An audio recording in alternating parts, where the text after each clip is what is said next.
Before morning had broken, a twig fell and so startled the sleeping Morag that she leapt up and landed on poor Harriet the Hedgehog, waking every creature in the gathering place. Birds flapped, voles scuttled for cover, and Stanley the Stag, in a confusion of antlers and legs, ran round shouting, "Don't panic! Don't panic!" Morag was mortified. It was Mrs. Goat's cheery, "Good, not quite morning," that brought calm to the chaos. No one had gone home after last night's gathering. Every bug, bird and beast needed to hear more of the unknown, unnamed spider's story. But where was the spider? Stanley the Stag, from whose antler the spider usually hung, had no idea. There was no sign of the spider anywhere. It was then that they heard a squeak, followed by a familiar throat-clearing splutter. In Stanley's panic, he had flung the spider from his antler, and the spider had landed bumping along the ground right in front of Duncan Mouse. Now, where was I? The spider said.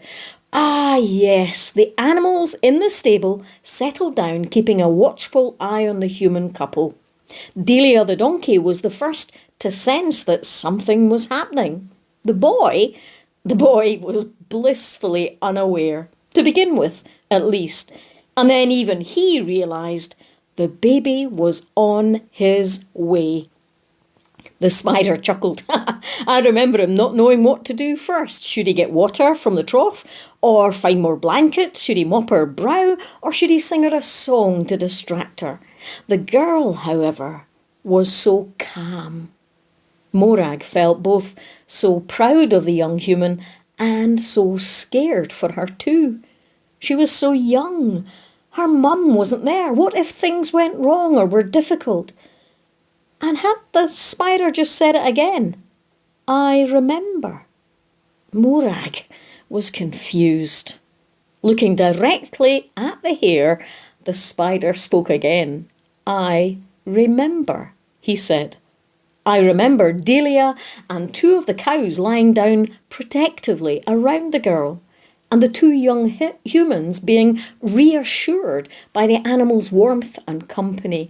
Until, and Morag's eyes grew wide, she forgot to breathe, until, said the spider, he was born.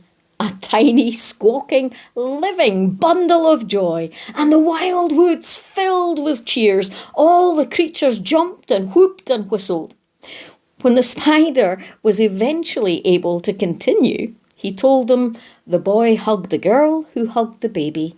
Then the three of them lived happily ever after, Morag thought.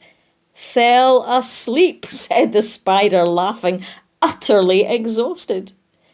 And just as the sun painted the morning clouds red above the woods, the spider talked of the skies that had suddenly lit up with angels and singing, celebrating the baby's birth and scaring half to death some sheep and their shepherds out in the fields.